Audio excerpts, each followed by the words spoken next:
Հարգելի հեռուստադիտողներ, մենք վերադարձանք, շնորհակալություն, որ մեզ հետ եք։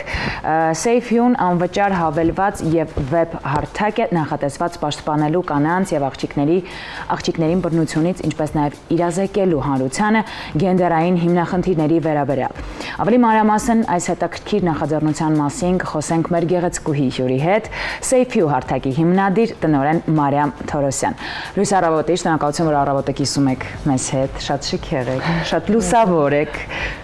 Մարիամ, որ խնդրեմ ձեր շքեղ վարսերը հետ կտանեք, որովհետև ամբողջությամբ փակում է բարձրախոսը, մենք ձեր շքեղ ձայնը եւս չենք լսելու։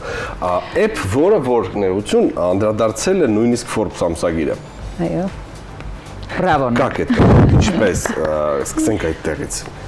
Այսինքն ներողություն, այսինքն ամբողջ աշխարհում մեկ չկա նման app, որ Forbes-ը նույնիսկ անդրադարձել կամ ինչով է տարբերվում, որ հենց Forbes-ը կպել է։ Մենակ բարի լույս, շատ շնորհակալ եմ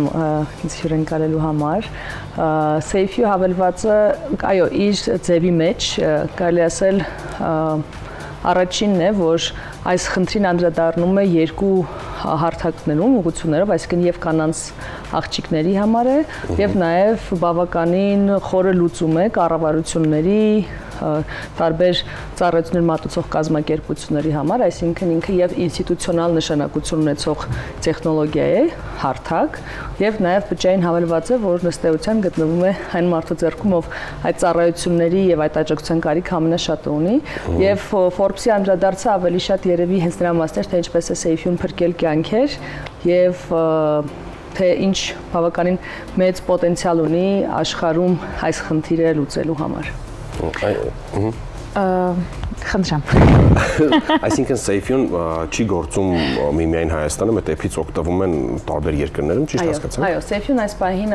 արդեն իսկ առկա է աշխարհի 8 երկրներում, Հորդանանը թերևս այդ 8-րդ երկիրն է, որտեղ շուտով այն նաև հասանելի կլինի գործարկելու համար, այսինքն այս պահին կառավարության հետ ենք աշխատում Հորդանանում, եւ այո, 8 երկրներում, որոնց մեջ նաև կան երկրներ Եվրոմիությունից, նաև Ամերիկայի Միացյալ Նահանգներում մի նահանգ, որտեղ արդեն այն ամբողջությամբ ներդրված է։ Վաու։ Մարիամ, ինձ շատ հետաքրքիր է այս տարիների ընթացքում ինչ տվյալներ կամ միտումներ եք արձանագրել կանանց նկատմամբ բռնության կանխարգելման ոլորտում։ Եթե խոսենք ընդհանուր աշխարհում, հա, այն տենդենսը, որ մենք տեսնում ենք մեր տվյալների περιուսության համակարգում, իդեպ դա էլ ասեմ, որ մենք որևէ անձնական տվյալ չենք, այո, եւ հասանելիություն ինքներս էլ չունենք բնականաբար, այսինքն շատ բավականին խիստ տվյալների վերլուծության եւ տվյալների պահպանման համակարգ ունենք, քանի որ նաեւ Եվրոմիությունում է գործում եւ իհարկե այս պայմանները շատ խիստ են եւ այն բոլոր տվյալները, որոնք ունենք, դրանք վիճակագրական ըստեյության տվյալներ են։ Այն տենդենսը, որ նկատում ենք, ցավոք սրտի բավականին ցածր վստահություն ենք տեսնում դեպի ոստիկանություն եւ նաեւ այն կազմակերպությունների նկատմամբ, ովքեր ծառայություն են մատուցում։ Սա իհարկե խնդրի նրբությունից է գալիս եւ շատ զգայունությունից, այսինքն եթե օրինակ տեսնենք SafeU-ում հնարավոր է ընտրել մինչեւ 3 կոնտակտ մեր կոնտակտների լիստից, դրանք մեր ընտանիք եւ ընկերներն են, մինչեւ 3 կոնտակտ տարբեր հասարակական կազմակերպություններից, որոնք այս ոլորտում ծառայություն մատուցող են եւ ոստիկանությունն է հնարավոր ակտիվացնել։ Իդեպ Հայաստանում մենք ամբողջությամբ ինտեգրված ենք ոստիկանության հետ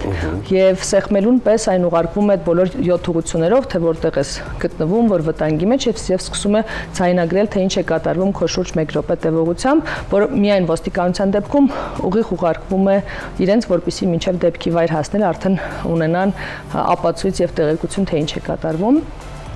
Եվ օրինակ, երբ որ մենք նայում ենք մեր վիճակագրությանը, տեսնում ենք, որ բավականին ցածր տոկոսն է, որ նաև ընտրում է ոստիկանությունը եւ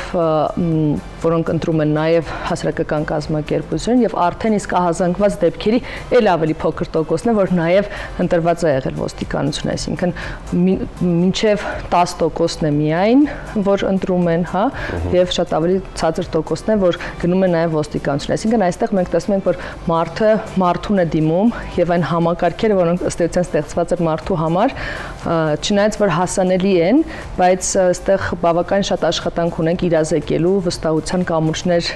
ստեղծելու, որպեսզի այդ այո շատ զգայուն խնդիրը, նամանավանդ եթե խոսում ենք ընտանեկան բռնության մասին, որ հնարավորություն ունենան նաև այսինքն վստահություն ունենան բավականաչափ ահազանգելու եւ հետամուտ լինելու արդարադատությանը։ Սիստեմը նույնն է, այսինքն ամեն երկրում նույն ձև է աշխատում ծրագիրը, թե երկրներական տարբերում, օրինակ մեր երկրում ինչպես է աշխատում տարբերում է մյուս երկրներից ու ինչպես է ինչ է ինքը իրանից ներկայացնում, որտեղ մեր հեռուստատիտողները հիմա մի քիչ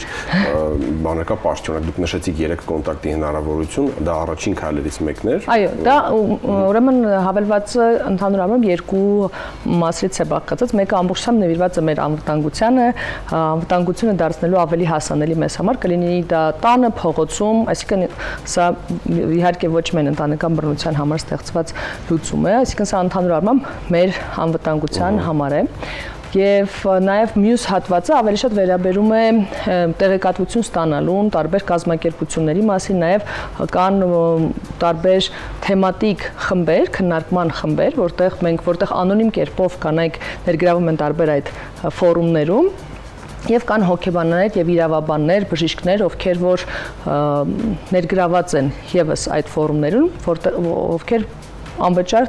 տալիս են խորհրդատվություն եւ խորհրդատվությունը հնարավոր է եւ այդ խմբակային քննարկման ժամանակ եւ նաեւ կան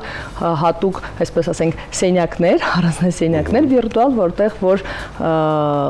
մեր օգտատերերը կարող հնարավորություն ունեն իրենց անձնական խնդիրները նաև հղել հոգեբաններին, իրավաբաններին, նաև բժիշկներին եւ այո, յուրաքանչյուր երկրում տարբեր է իմպլեմենտացիան, կախված նրանից թե ինչ, այսպես ասած, լայնությամբ եւ ինչ խնդիրների սահմաններ են գծված։ Օրինակ կարող է մի երկրում շատ թրաֆիկինգի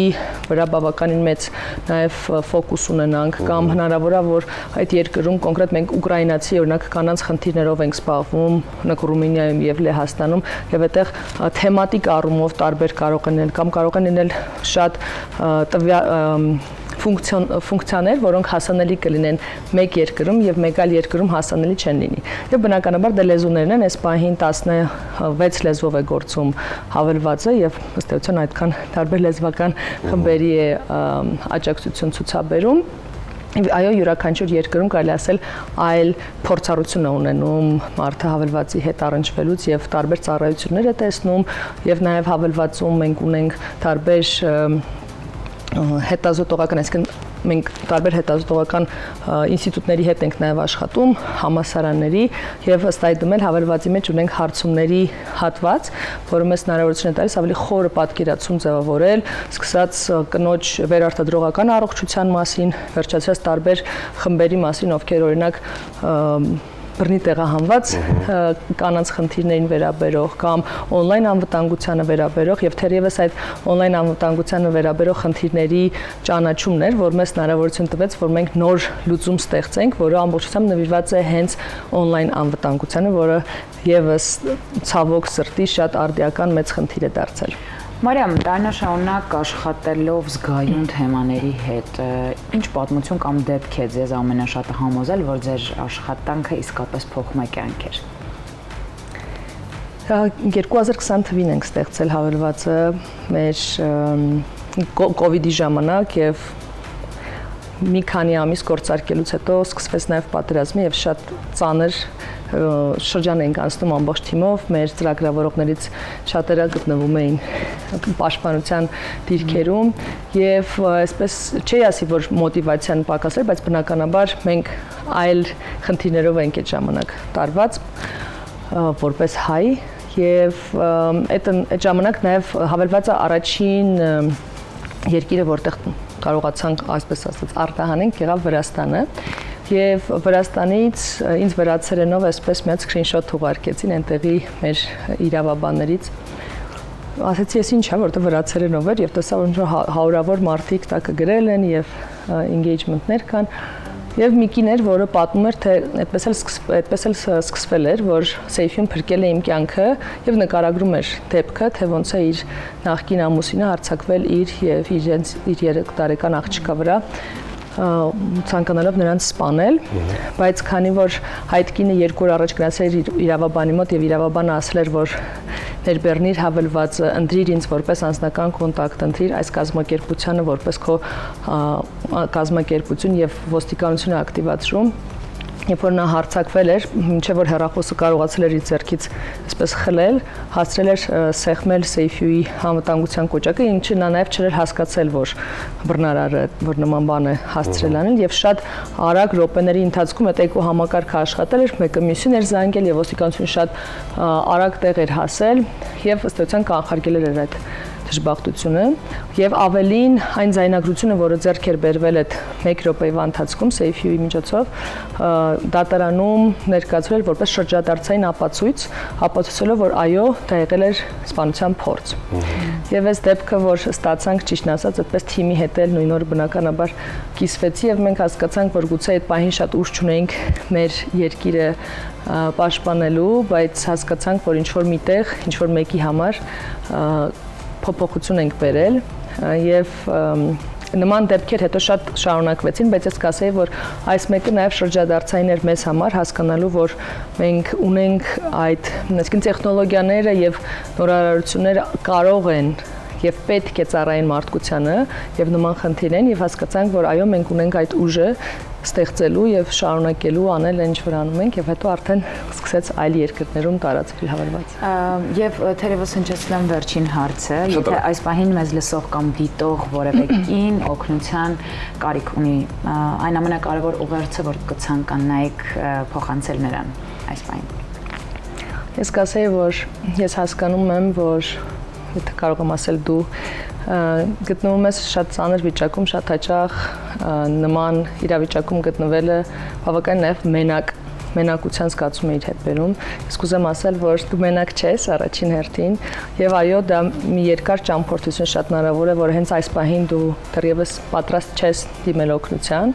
բայց ուզում եմ, որ անպայման իմանաս, որ օգնությունը շատ մոտ է եւ կան հարյուրավոր, ես կասեի հազարավոր մարդիկ, ովքեր պատրաստ են կանգնել քո կողքին եւ կան համակարգեր, կարող է այդ համակարգերը լավ չեն աշխատում դեռևս, ոչ բոլորը, բայց ամեն բան հնարավոր է անել այդ իրավիճակից դուրս գալու համար եւ այն ճիշտ ժամանակին, երբ որ կզգաս, որ պատրաստ ես, անպայման նախ ունեցիր հավելվածը իհարկե եւ իմացիր, որ օգնությունը եւ անվտանգությունը հնարավոր են եւ շատ ավելի մոտ են, քան դու պատկերացնում ես։ Մեր հյուրն էր Սեյֆյու հարթակի հիմնադիր տնօրեն Մարիամա Թորոսյան, ցավոք սրտի մեր երկրում այդ արդի է, երբ որ չտարածվի չիմանան, բայց այդպես դուք նպաստում եք այդ չարիքի տարածմանը, այնպես որ օգտվեք այս հարթակից ու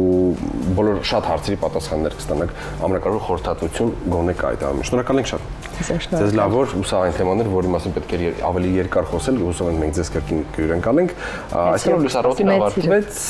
ձեզ լավ որ ենք մաղթում, վաղ տաղարում կաշխատեն մեր գործընկերները։ Ձեզ լավ որ